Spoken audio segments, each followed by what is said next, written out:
마태복음 5장 3절에서 12절까지의 말씀입니다.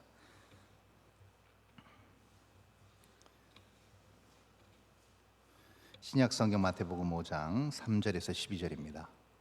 제가 3절에서 11절까지 읽고 마지막 12절은 합독해서 봉독하도록 하겠습니다. 심령이 가난한 자는 복이 있나니 천국이 그들의 것이며, 애통하는 자는 복이 있나니 그들이 위로를 받을 것이며, 온유한 자는 복이 있나니 그들이 땅을 기업으로 받을 것이며, 의에 줄이고 목마른 자는 복이 있나니 그들이 배부를 것이며, 긍휼히 여기는 자는 복이 있나니 그들이 긍휼히 여김을 받을 것이며, 마음이 청결한 자는 복이 있나니 그들이 하나님을 볼 것이며, 화평하게 하는 자는 복이 있나니 그들이 하나님의 아들이라 일컬음을 받을 것이며, 의를 위하여 박해를 받는 자는 복이 있나니 천국이 그들의 것임이라. 나로 말미암아 너희를 욕하고 박해하고 거짓으로 너희를 거슬러 모든 악한 말을 할 때에는 너희에게 복이 있나니, 다 함께 읽습니다. 기뻐하고 즐거워하라. 하늘에서 너희의 상이 큼이라. 너희 전에 있던 선지자들도 이같이 박해하였느니라. 아멘.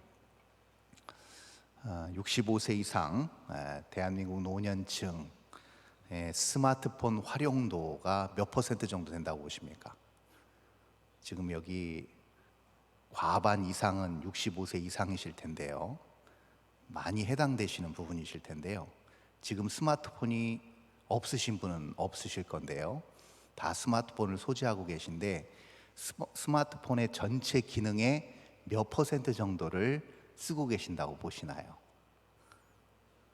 30%요? 굉장히 잘 하시는 겁니다. 그 정도면. 통계가 나와 있습니다. 20%를 넘지 못합니다. 아니요, 15%를 넘지 못합니다. 그러니까 65세 이상 노년층들이 스마트폰은 두 가지 측면이 있습니다. 전화, 문자, 카톡, 그 다음에 호신용 이외에는 지금 답이 안 나오고 있습니다. 그러니까 그야말로 100만 원을 호가하는 그 고가의 스마트폰을 소지하고 계시고 사용하고 계시지만, 정작 그 스마트폰의 활용도는 10% 정도, 10분의 1밖에 사용을 못하고 계시는 거죠. 반면에 65세가 아닌 20, 30대의 스마트 활용도는 몇 퍼센트일까요? 90%를 넘습니다. 그 얘기는 뭐냐면 이 20대, 30대 MZ세대들은 이제 스마트폰 없이는 생활이 거의 불가능하다는 얘기입니다. 그렇죠? 그래서 10가지의 기능이 있다고 한다면 그 중에 9가지 이상의 기능을 활용하는 세대가 바로 20, 30대라고 할 수 있습니다. 여러분, 그러면 왜 65세 이상의 소위 아날로그 세대라고 하는 이 세대가 스마트폰을 매일 또 자기 소유로 소지하고 있음에도 불구하고 왜 10%밖에 사용하지 못하는 이유는 무엇일까요? 그것은 다른 게 아닙니다. 아주 간단한 이유죠. 모르기 때문입니다. 그렇잖아요. 어떻게 사용하는지 모르는 거예요. 그러니까 저도 경험이 많습니다. 권사님들이 심심하면 오셔가지고 이거 어떻게 들어가요? 어떻게 구매해요? 이런 것들을 많이 하시는 거 충분히 이해가 됩니다. 그러면 제가 가르쳐 드립니다. 그러면 다시 오셔서 다른 걸 또 물어보십니다.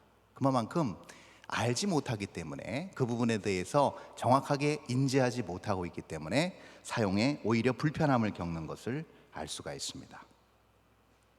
여러분, 모른다는 것은 결국 뭘 의미하는 걸까요? 그 물건이, 그 제조된 그 전자기기가 어떠한 용도로 우리의 일상에 필요한지를 모른다는 의미와 똑같습니다. 여러분, 생각해 보십시오. 이 세상에 인위적으로 창조된 모든 창조물들이 있습니다. 전자기기도 있고요, 또 어떤 미술작품도 있고요, 또 여러 인간의 노력과 인간의 편의를 제공하기 위한 많은 작품들, 제품들이 존재합니다. 그런데 그 제품들은 다 고유의 뭘 가지고 있어요? 활용도를 가지고 있습니다. 그래서 이 세상에 그 어떤 것도 존재 이유 없이, 존재의 사용 목적 없이는 만들어지지 않았습니다.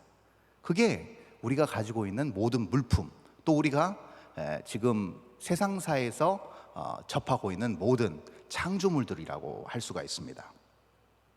이것을 쉽게 설명하면 이렇습니다. 즉, 다시 말해서 활용도와 사용도가 존재한다고 한다면 이 말은 무슨 말일까요? 쉽게 말하면 설계한 사람의 설계도가 있고, 그리고 뭐가 있다는 겁니까? 그 설계도와 사용 설명서가 존재한다는 겁니다. 그러면 설계한 대로 창조된 그 창조물은 사용 설명서대로 운영하고 이용해야 그것이 맞는 것이라고 할 수 있겠죠. 그래서 아무리 고가의, 아무리 편리한 그런 제품이라 할지라도 매뉴얼대로 사용 설명서를 인지하지 못하면 그것은 아무리 비싼 값을 치렀다 하더라도 무용지물에 불과하다는 겁니다. 여러분, 멀리 갈 것도 없습니다. 음식도 마찬가지입니다. 음식도 뭐가 있어요? 설계, 즉 다시 말해서 레시피가 있습니다. 그렇죠? 어떤 재료를 갖다가 적절히 어떻게 가미해가지고 그 음식을 완성할지를 알아야 된다는 것이죠. 근데 음식을 그렇게 만들어서 끝나는 걸로 다가 아닙니다. 뭐가 있어야 돼요? 마지막에 그 음식을 먹을 줄 알아야 됩니다. 그래서 제가 어렸을 때 기억이 하나 나는데요. 그건 뭐냐면 어떤 잡지에서 어떤 일본 기자의 기고를 한번 읽은 적이 있습니다. 근데 일본 기자가 올림픽 전에, 88 올림픽 전에 한국에 방문해서 비빔밥이라는 것을 처음 접해봤답니다. 근데 이 사람들은 비빔밥, 다시 말해서 밥에 야채를 비벼 먹는 개념을 모르니까 밥 한 번 뜨고 그 위에는 야채 한 번 먹고 콩나물 먹고 이렇게 따로따로 먹기 시작한 거예요. 그걸 물끄러미 지켜보던 그 식당 아주머니께서 참다 못해서 숟가락을 뺐더니 그냥 무차별적으로 비비기 시작한 겁니다. 그 안에 있는 내용물을. 그래서 떡하니 시뻘건 내용물, 비벼진 내용물을 떡하니 먹으라고 갖다 줬다는 겁니다.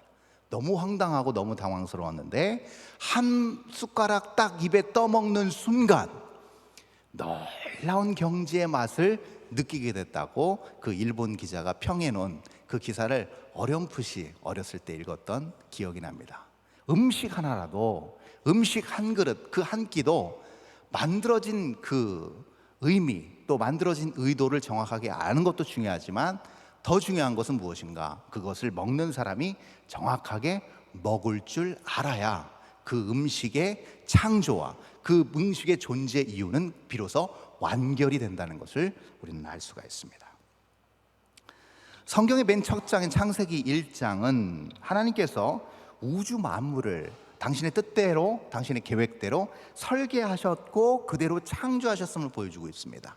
그게 창세기 1장의 내용입니다. 그리고 창조의 맨 마지막 과정에서 마지막에 이 모든 우주 만물을 위임받아서 하나님의 뜻대로 통치할 인간을 창조하시는 장면도 나옵니다. 그리고 거기서 끝나는 것이 아니고 이것을 그러면 인간이 어떻게 하나님의 뜻대로 잘 유용할 수 있을지를 주시는 설계 다음에 사용 설명서를 소개하시는 부분이 그 유명한 창세기 1장 28절입니다. 1장 28절 우리가 너무나도 잘 알고 있습니다. 하나님께서 그들에게 복을 주시며 이르시되, 하나님이 이르시되 뭐라고 하십니까? 생육하고 번성하여 땅에 충만하라, 땅을 정복하라, 이 얘기였습니다. 자, 어떤 재료를 가지고, 어떤 능력을 가지고, 어떤 지혜를 가지고 이 세상을 정복하고 다스리고 번성하라는 거예요? 하나님의 복이라는 겁니다.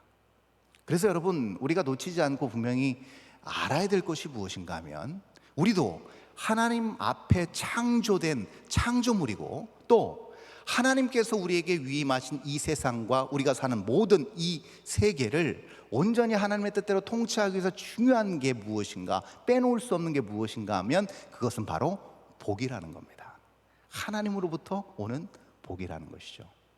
그래서 우리는 복을 보통 그냥 내가 받아서 누리는 것, 내가 받아서 간직하는 것, 이 정도로 인식하지만 복은 그런 개념이 아닙니다. 복은 정확하게 어떤 개념이에요? 1장 28절에 따르면 그 복은 정확하게 하나님으로부터 받아서 사용해야 되는 복이라는 겁니다.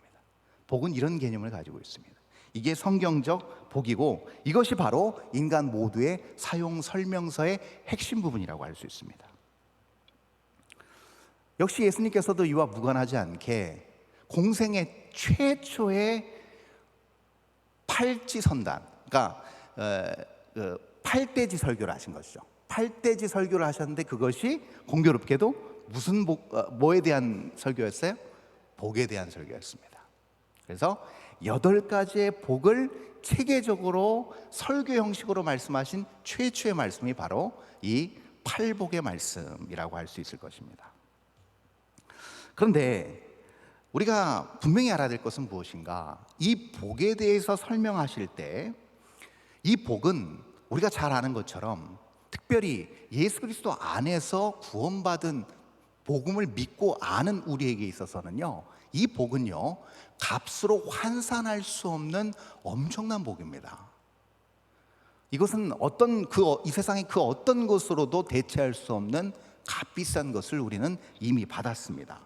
그런데 만약 이 복음의 은혜, 이 값진 복음의 은혜를 사용할지 몰라서, 제대로 운용할지 몰라서 이것을 그냥 썩혀둔다면, 이것을 그냥 마치 스마트폰이지만 나머지 90%의 기능을 활용하지 못한다고 한다면, 여러분 이것만큼 애석하고 안타까운 일은 없을 것입니다. 자, 그러면 오늘 8가지의 복을 사실 살펴봐야 됩니다. 왜냐하면 본문 제목도, 오늘 설교의 제목도 팔복이에요. 우리가 잘 아는 것처럼. 그런데 제가 말씀을 준비하면서 팔복을 다 헤아려 보니까, 여러분 만약에 이 팔복 오늘 다 했다가는요 9시 넘어서 가셔야 됩니다. 그래서 제가 반절로 줄였습니다. 다는 못하고 4개의 복만 오늘 다루도록 하겠습니다. 그리고 다음 4개의 복은 언제 다루느냐? 기약은 없습니다. 제가 수요 예배가 당번이 되는 그날, 아마도 다음 달이 될 것 같은데요, 그때 팔복 2를 하겠습니다. 그럼 이렇게 되물으실 거예요. 목사님, 그럼 굳이 왜 12절까지 팔복을 다 읽으셨어요? 앞에 4개의 복만 말씀하시면 되죠? 아니요, 그럴 수 없습니다. 왜냐하면 이 8가지의 복은요 세트로 갑니다. 세트로 움직이는 복이기 때문에 본문은 다 함께 가되, 시간 관계상 오늘 앞에 4가지 복까지만 그렇게 말씀을 나누도록 하겠습니다.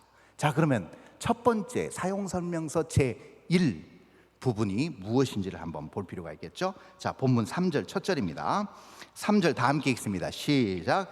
심령이 가난한 자는 복이 있나니 천국이 그들의 것이며. 아멘. 너무나도 잘하는 말씀입니다.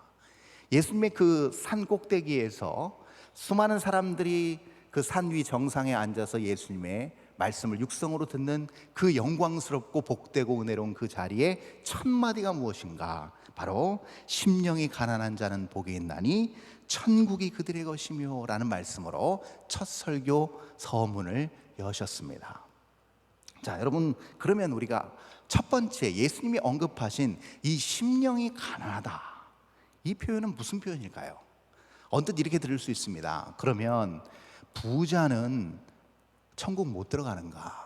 보통 이런 의문을 많이 갖죠. 왜냐하면 이 물음이 왜 가질 수밖에 없냐면요, 예수님께서 또 한 구절을 말씀하신 부분이 있어요. 그게 뭐예요?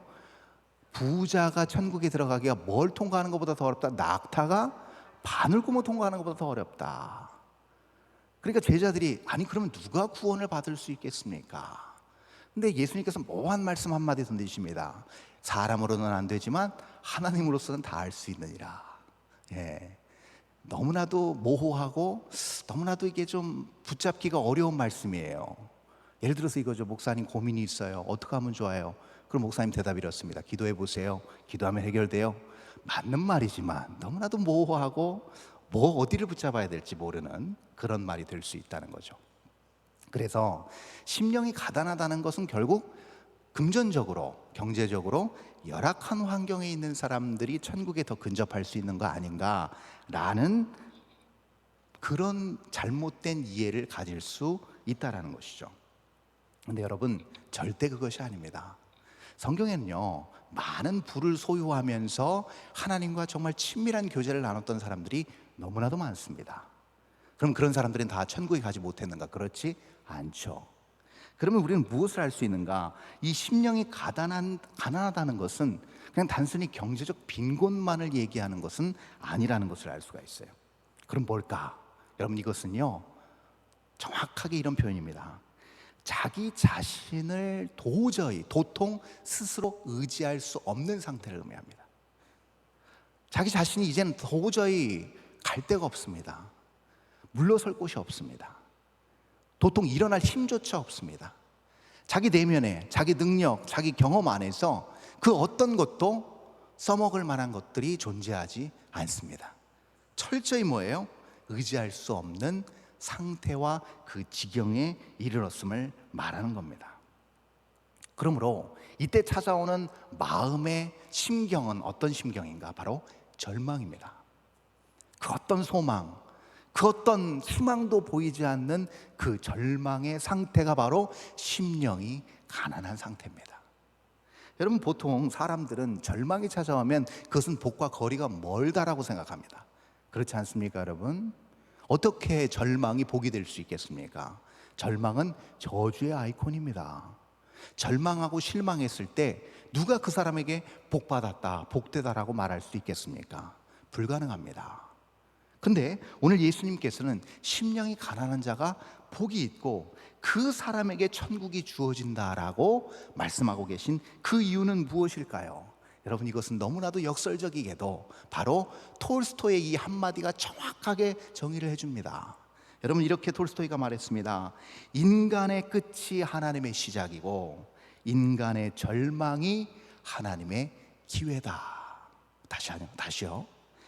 인간의 끝이 하나님의 시작이고 인간의 절망이 하나님의 기회다. 여기서 우리가 알 수 있는 게 무엇인가? 우리는 끝까지 가기 싫어합니다. 우리 뒤에 배수의 진을 치는 것을 굉장히 부담스러워하고 두려워합니다. 왜요? 이제 한 발자국만 뒤로 내디디면 천길 낭떠러지로 떨어질 것이기 때문입니다. 거기에 대한 우려와 두려움이 우리를 굉장히 힘들게 합니다. 절망의 끝자락으로 내멉니다. 그런데 분명히 우리는 알고 있습니다. 그 절망의 끝자락에서 결국 하나님의 역사는 시작된다는 것을 우리는 알고 있습니다. 성경을 보십시오. 또 우리의 삶을 보십시오. 여기가 우리가 아무 걱정 없이 멀쩡히 앉아 있는 것 같아도 우리에게 그런 과정이 있었습니다. 인생에 그런 어떤 난관이 있었습니다. 그때마다 그 끝에서 하나님은 새롭게 역사를 다시 쓰셨고 회복시켜 주셨다는 것을 우리는 알 수가 있습니다. 인간의 절망이 어떻게 해서 하나님한테는 기회가 될 수 있을까? 바로 이 원리 때문에 그렇습니다. 절망이 찾아올 때 내 안에서 내 안에서 나 스스로를 회복시키고 나 스스로를 일으켜 세울 만한 여지가 조금도 남아있지 않을 때 그때 하나님께서는 일하시는 여지, 일하시는 기회를 만들어내신다는 겁니다.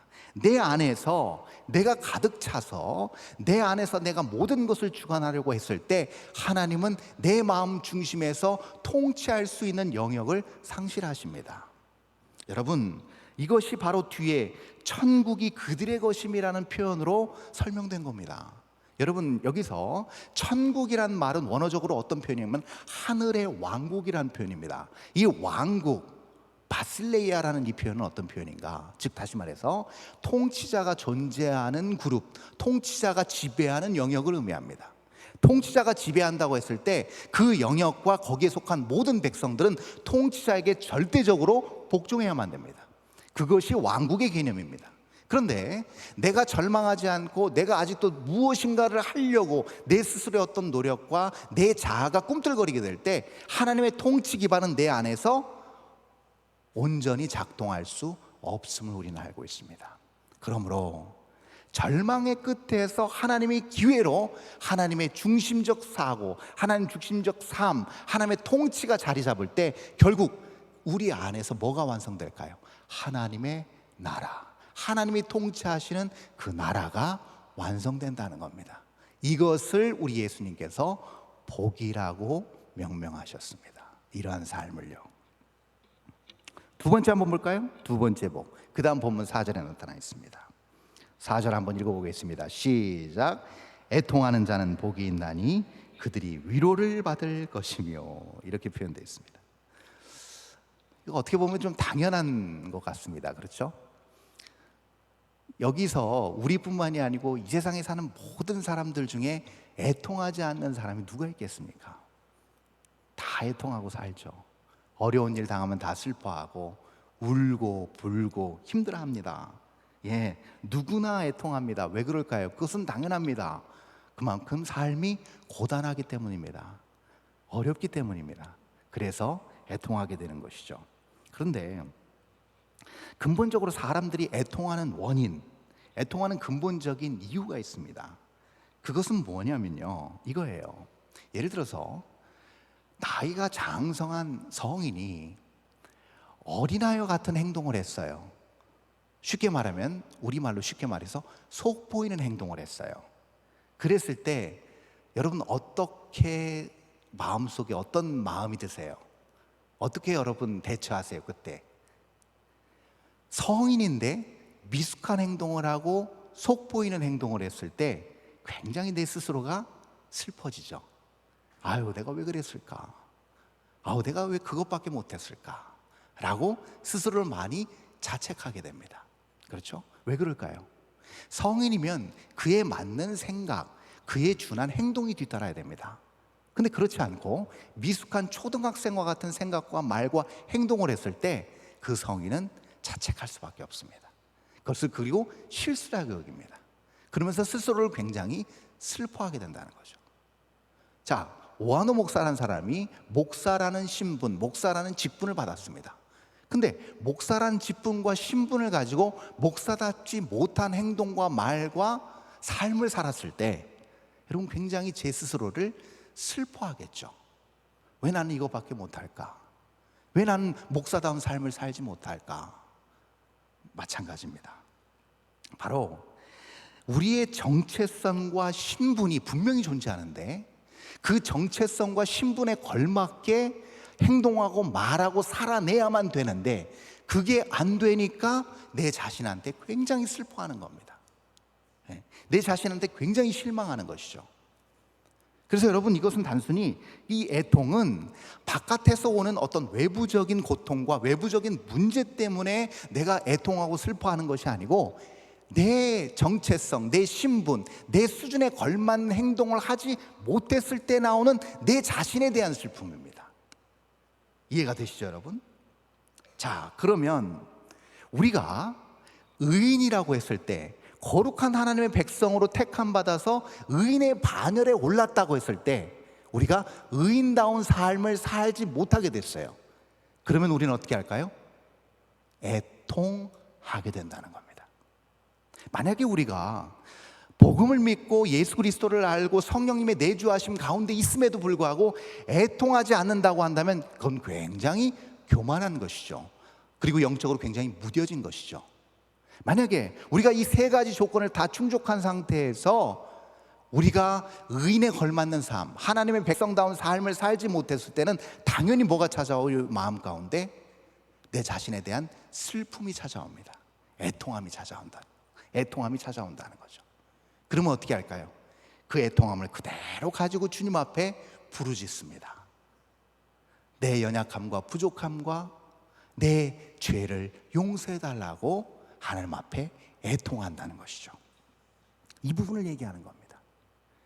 의인으로서 의인다운 삶을 살지 못할 때 애통하게 되고 그 애통 자체로 하나님께서는 그것을 받으시고 어떻게 하신다고 약속해 주십니까? 위로해 주신다고 약속해 주십니다. 바로 이 이야기입니다. 내 스스로가 하나님 앞에 그에 걸맞는, 의인에 걸맞지 않은 부끄러운 삶을 주님 앞에 애통하며 다 쏟아 놓았을 때 주님은 약속하셨어요. 위로하시겠다고. 위로한 받고 세임 얻고 회복되는 이 모든 과정을 뭐라고 우리 예수님 정의하시는가? 바로 복이라고 정의하신 겁니다. 애통하는 그 단계 자체가 복이고, 그리고 반드시 그 다음에 이어질 회복, 치유, 위로를 우리 예수님께서 약속하셨습니다. 이것이 의인이 누리는 두 번째 복인 것이죠. 자, 우리 세 번째 복을 한번 볼까요? 5절입니다. 그 다음 절 5절 한번 보겠습니다.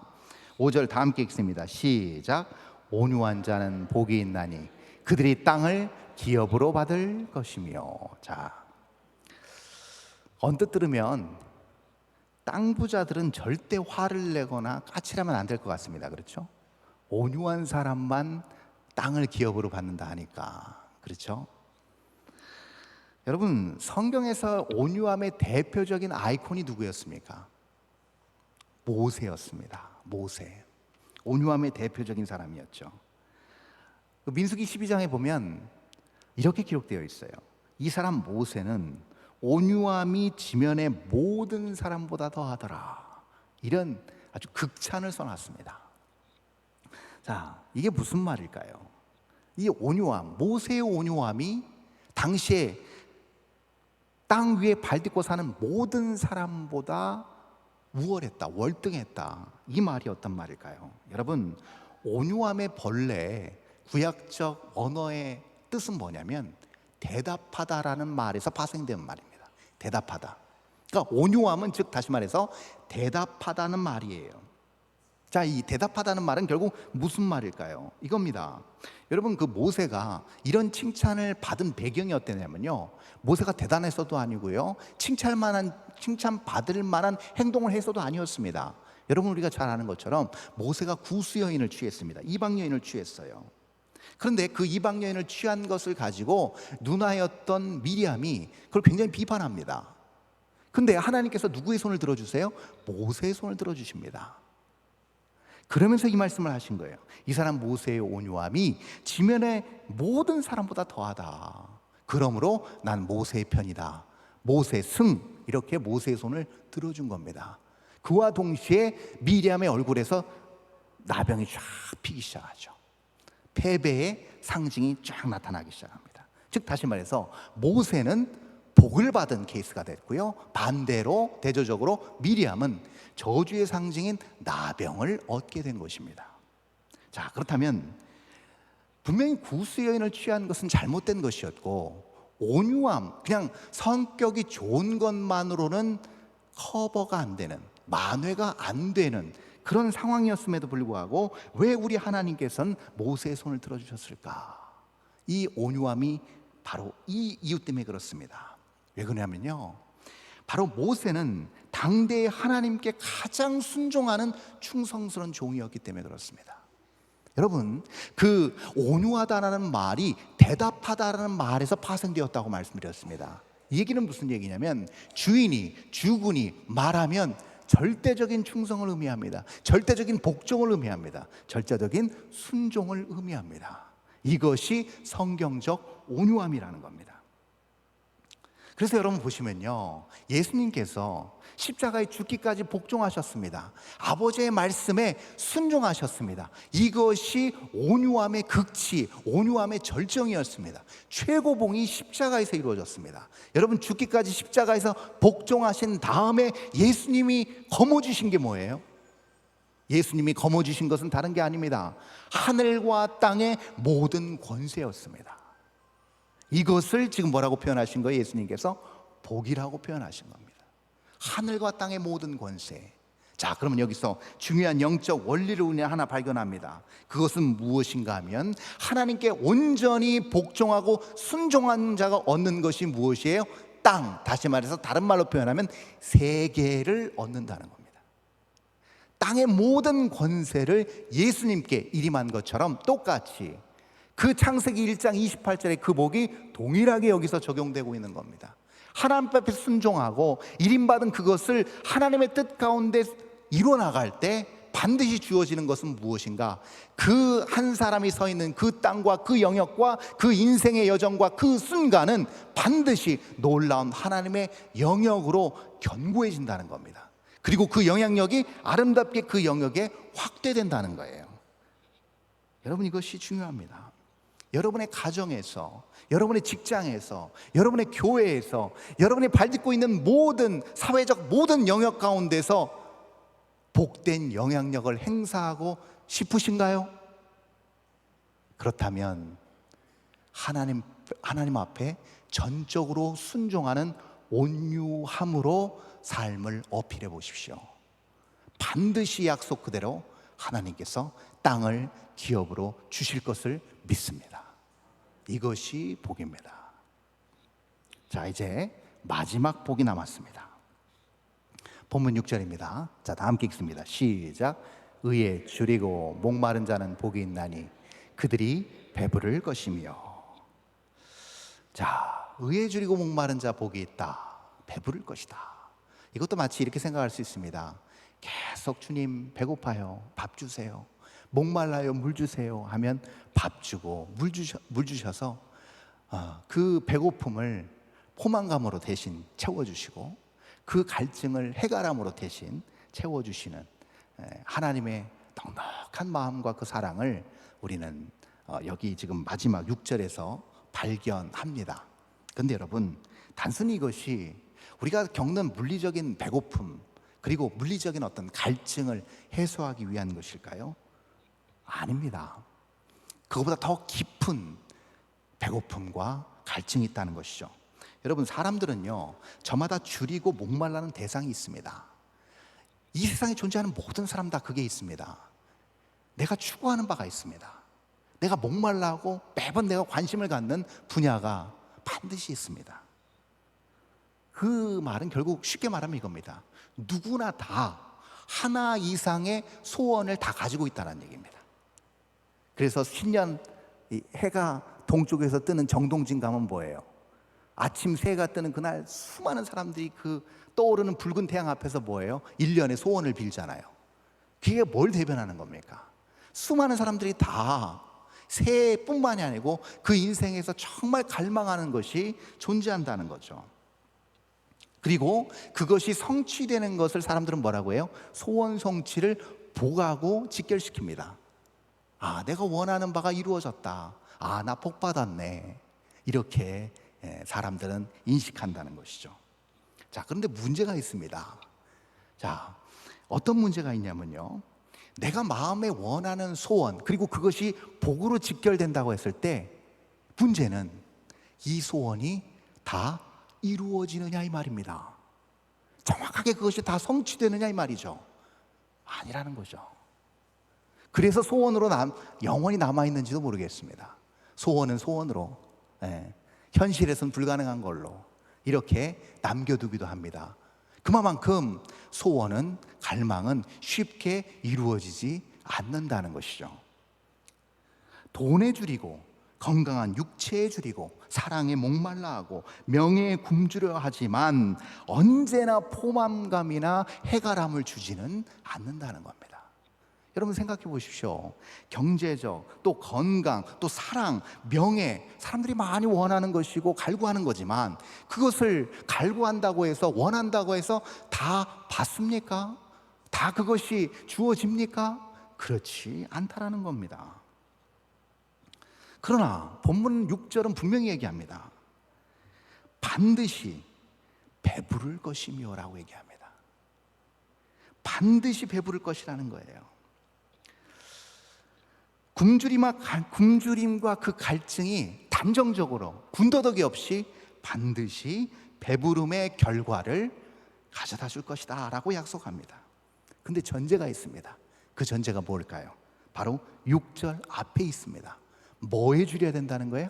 하나님의 의에 줄여야 된다는 겁니다. 바로 하나님의 의에. 하나님의 의에 줄이게 될 때 이 모든 가람과 또 배고픔, 굶주림 이런 것들이 온전히 완벽하게 해결된다는 겁니다. 이 부분을요, 사도 바울은 로마서에서 아주 명료하게 이렇게 정리합니다. 로마서 1장 17절에서 우리 잘 아는 말씀이죠. 복음에는 뭐가 나타난다고요? 복음에는 하나님의 의가 나타나서 믿음으로 믿음에 이르게 하나니 기록된 바 오직 의인은 믿음으로 말미암아 살리라 함과 같으니라 라고 바울이 정리합니다. 자, 이것이 뭘 의미할까요? 하나님의 의가, 하나님의 의에 대한 굶주림과 그 갈증이 무엇을 의미하는 것일까요? 여러분, 하나님의 의는요, 복음이란 그 내용물 안에 완벽하게 구현되고 하나도 실패 없이 온전히 이루어졌음을 바울은 알고 있었고 그것을 로마 교회 교인들에게 소개하고 있었던 겁니다. 그러므로 하나님의 의에 한 문장으로 정리할 수 있는 아주 명료한 한 부분은 무엇인가 하면 바로 이겁니다. 하나님의 의는요, 진정한 생명을 주시기 위한 하나님의 실패 없는 일하심입니다. 다시요. 너무 빨리 지나갔죠? 다시요. 하나님의 의란 진정한 생명을 주시기 위한 하나님의 실패 없는 일하심, 역사하심이라는 것이죠. 이것이 바로 하나님의 의입니다. 그래서 믿음과 뗄래야 뗄 수가 없는 겁니다. 지금은 보이지 않아도 하나님이 분명히 실패 없이 이루실 것을 알고 믿는 믿음의 그 의는 결국은 그것으로 말미암아 힘을 얻고, 그것으로 말미암아 굶주림을 면하고, 그것으로 말미암아 해결함을 얻게 된다는 결론에 도달하는 것이죠. 자, 그럼 보십시오. 자, 하나님께서 실패 없이 모든 일을 다 정확무오하게 이루시고 성취하신다고 했을 때, 그것이 나의 배고픔과 나의 목마름과 무슨 관련이 있을까요? 자, 예수님의 십자가 사건이 있었습니다. 복음의 정점이었죠. 3일 만에 부활하셨습니다. 수많은 3년 공생애 동안에 예수님의 주옥 같은 모든 말씀이 도대체 나의 굶주림과 나의 목마름을 어떻게 해결해 줄 것인가? 여러분, 이 하나님의 실패 없는 역사, 신실한 심에 이루어 가심의 이 성취는요, 나의 인생의 시간과 모든 여정에서 결코 무의미하지 않게 유의미하게 작용합니다. 결코 이것은 무관하지 않습니다. 그래서 여러분 다 알고 있습니다. 언제 주님 만나셨어요? 언제 주님을 인격적으로 깨닫게 되셨어요? 나의 구세주님을 언제 하셨습니까? 다른 게 아니죠. 저 같은 어려서부터 뱃속부터 성경 말씀 그리고 조모의 기도를 받던 저는요, 그게 너무나도 생동감이 있습니다. 어려서부터 유년주일학교부터 들어왔던 그 하나님이 너무나도 멀리 있고 너무나도 나와는 무관한 하나님이었는데, 그 하나님이 어느 순간 선명하게 내 인생 가운데 그 모든 피와 그 모든 물 한 방울 하나하나까지, 그 마지막에 그 가녀린 그 외침 엘리엘리 라마 사박다니 그 한마디까지 전부 다 저를 살리기 위한 예수님의 사랑임을 깨닫게 됐을 때, 폭포수같이 속절없이 흘러내리는 그 눈물을 훔치며 제가 결단한 게 무엇이었겠습니까? 하나님, 예수 그리스도를 통한 놀라운 이 구원의 역사, 이것을 끝까지 주님 앞에 서는 그날까지 붙들고 가겠습니다. 이 마음 변치 않고 주님만을 의지하며 주님만을 끝까지 섬기며 주님만을 사랑하며 제 인생을 주님 앞에 드리겠습니다 라고 결단하지 않았겠습니까, 여러분? 어떻게 저 혼자만 이런 경험을 했겠습니까?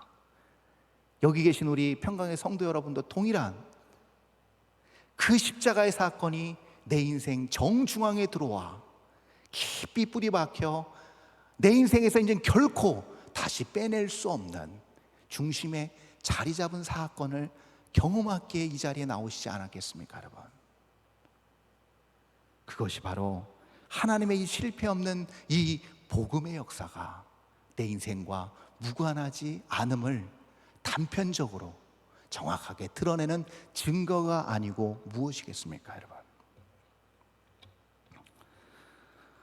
말씀을 정리합니다. 오늘 이 네 가지의 복을 우리가 살펴보면서 한 가지 공통점을 발견합니다. 그것은 무엇이냐면, 주님께서 말씀하신 이 복들은 다 철저히 하나님과 관계되어진 복이라는 겁니다. 내 스스로 원하는, 내가 스스로 만들어가는 그런 복이 아닌 하나님으로부터 그 창세, 그 창조, 그 시절부터 주어진 하나님의 변치 않는 복이라는 사실을 우린 깨달았습니다. 여러분, 아까도 제가 말씀드렸지만 스마트폰이 편리한 이유가 하나 있습니다. 스마트폰이 모든 사람들에게 저변 확대된 이유가 있습니다. 그렇게 비싼 고가임에도 불구하고. 왜 그럴까요? 그것은요, 다른 게 아닙니다. 언제 어디서나 인터넷에 쉽게 접속할 수 있기 때문입니다. 전화기인데 인터넷에 접속이 가능합니다. 그 얘기는 결국 뭘까요? 길을 가다가도, 소파에 앉아 있다가도, 어디 가서도, 화장실에 앉아 있을 때조차도 작은 손바닥, 내 손바닥 안에 온 세계가 다 들어와 있기 때문입니다. 그렇기 때문에 이 스마트폰의 활용도와 위력이 대단한 겁니다. 그렇죠? 이런 혁명적인 기술이 결국 수많은 사람들에게 절실한 구매를 하게 만드는 요인이 됐다는 겁니다. 참된 복은요, 이처럼 하나님의 무한한 영원에 접속되어 그 영원을 얻고 누리는 것과 아주 유사합니다. 우리가 상상할 수 없는 놀라운 전 세계가 나의 작은 손바닥 안에 들어오는 것처럼, 보잘것없는, 내세울 것 없는 이 작은 나의 인생에 광대하신, 끝도 없으신 하나님의 그 크신 은혜와 섭리와 그 역사가 고스란히 내 안에 들어오기 때문입니다. 하나님의 영혼에 접속하는 것, 그것이 바로 복이라는 겁니다. 그럴 때 바로 이러한 사람이 인생의 사용 설명서를 유용하게, 참되게 필요하게 활용하는 그런 복이 있는 사람이 되는 줄 믿습니다. 이 귀한 사용 설명서를 끝까지 놓치지 않고 영원한 하나님의 약속을 붙잡으면서 오늘도 하나님의 뜻 안에서 복을 누리며 사시는 우리 모두가 될 수 있기를 바랍니다. 기도하겠습니다.